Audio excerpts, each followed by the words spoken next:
Make Way for Ducklings by Robert McCloskey. Boys and girls, you notice this medal right here on this book? It's called the Caldecott Medal. Do you remember we talked about that being a medal given to books that have especially wonderful illustrations? So make sure you check out the pictures in this book today. Make Way for Ducklings. And here we go. Mr. and Mrs. Mallard were looking for a place to live, but every time Mr. Mallard saw what looked like a nice place, Mrs. Mallard said it was no good. There were sure to be foxes in the woods or turtles in the water, and she was not going to raise a family where there might be foxes or turtles. So they flew on and on.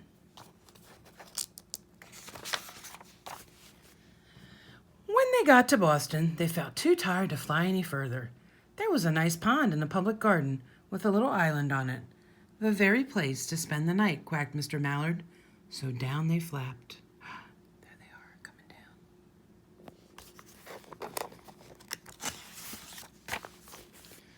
Next morning, they fished for their breakfast in the mud at the bottom of the pond. But they didn't find much.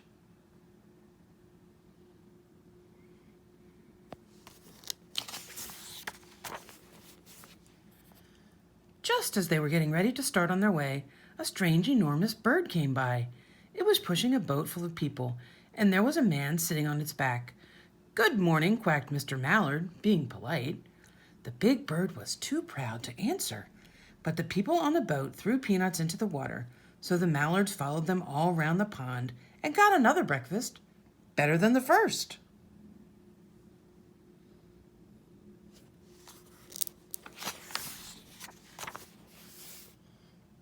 "I like this place," said Mrs. Mallard, as they climbed out on the bank and waddled along. "Why don't we build a nest and raise our ducklings right in this pond? There are no foxes and no turtles, and the people feed us peanuts. What could be better?"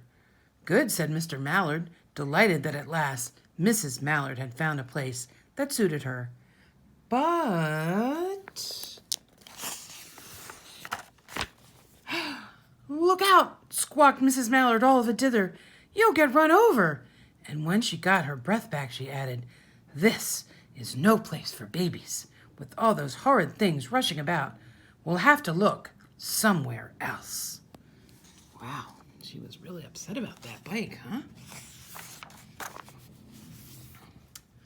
So they flew over Beacon Hill and round the State House, but there was no place there.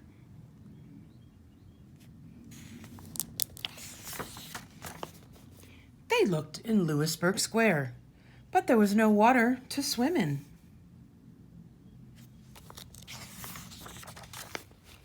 Then they flew over the Charles River. "This is better," quacked Mr. Mallard. "That island looks like a nice quiet place, and it's only a little way from the public garden." "Yes," said Mrs. Mallard, remembering the peanuts. "That looks like just the right place to hatch ducklings."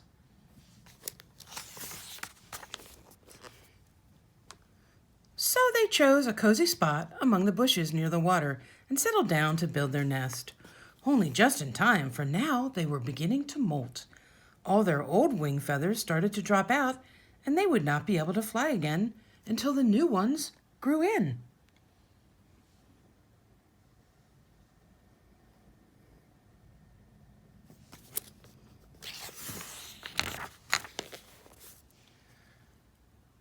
But of course, they could swim, and one day they swam over to the park on the riverbank, and there they met a policeman named Michael. Michael fed them peanuts, and after that, the Mallards called on Michael every day. After Mrs. Mallard had laid 8 eggs in the nest, she couldn't go visit Michael anymore because she had to sit on the eggs to keep them warm. She moved off the nest only to get a drink of water, or to have her lunch, or to count the eggs and make sure that they were all there.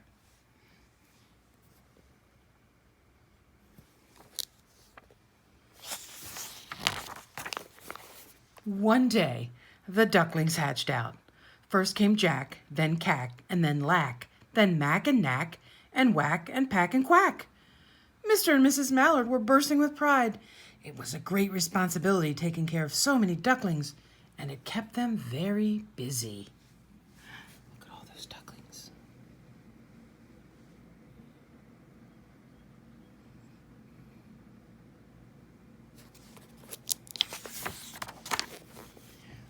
One day, Mr. Mallard decided he'd like to take a trip to see what the rest of the river was like further on.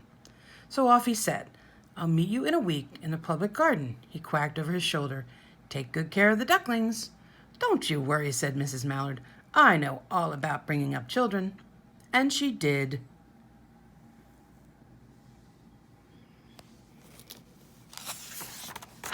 She taught them how to swim and dive. She taught them to walk in a line and to come when they were called and to keep a safe distance from bikes and scooters and other things with wheels. When at last she felt perfectly satisfied with them, she said one morning, "Come along, children, follow me." Before you could wink an eyelash, Jack, Cack, Lack, Mack, Knack, Whack, Pack, and Quack fell into line, just as they had been taught. Mrs. Mallard led the way into the water, and they swam behind her to the opposite bank.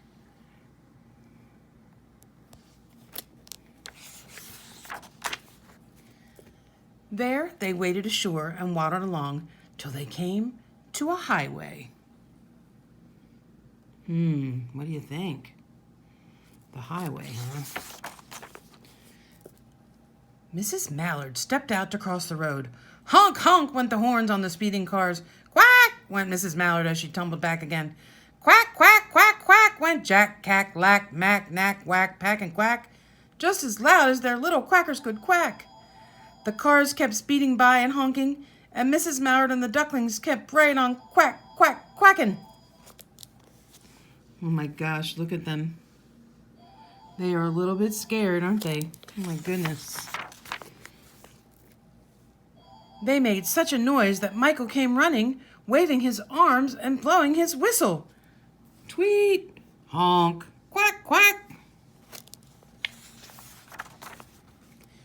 He planted himself in the center of the road, raised one hand to stop the traffic, and then beckoned with the other, the way policemen do, for Mrs. Mallard to cross over.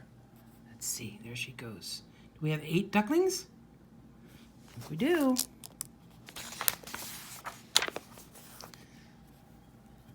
As soon as Mrs. Mallard and the ducklings were safe on the other side and on their way down Mount Vernon Street, Michael rushed back to his police booth. I wonder why. What do you think?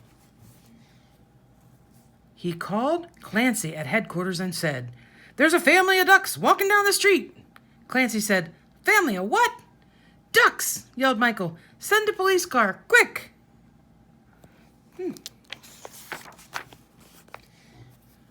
Meanwhile, Mrs. Mallard had reached the corner bookshop and turned into Charles Street, with Jack, Cack, Lack, Mack, Knack, Whack, Pack, and Quack all marching in line behind her.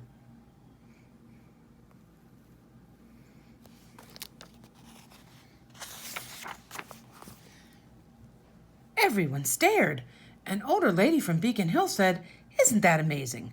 And the man who swept the street said, "Well, now, isn't that nice?" And when Mrs. Mallard heard them, she was so proud, she tipped her nose in the air and walked along with an extra swing in her waddle. There they are.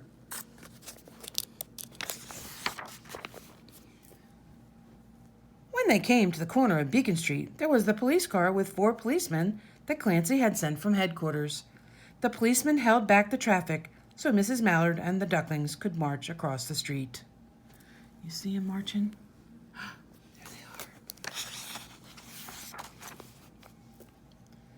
Right on into the public garden. Remember the public garden? Who were they meeting at the public garden? You guys remember? Inside the gate, they all turned around to say thank you to the policeman. The policeman smiled and waved goodbye.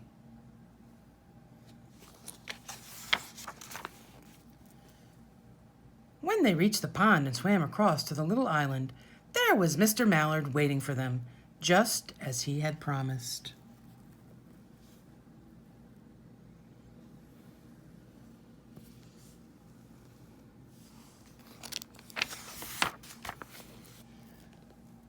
The ducklings liked the new island so much that they decided to live there. All day long they follow the swan boat and eat peanuts. You see them?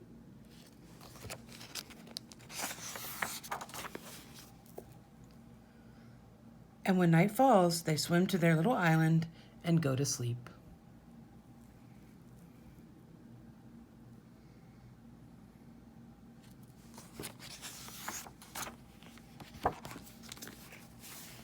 The end.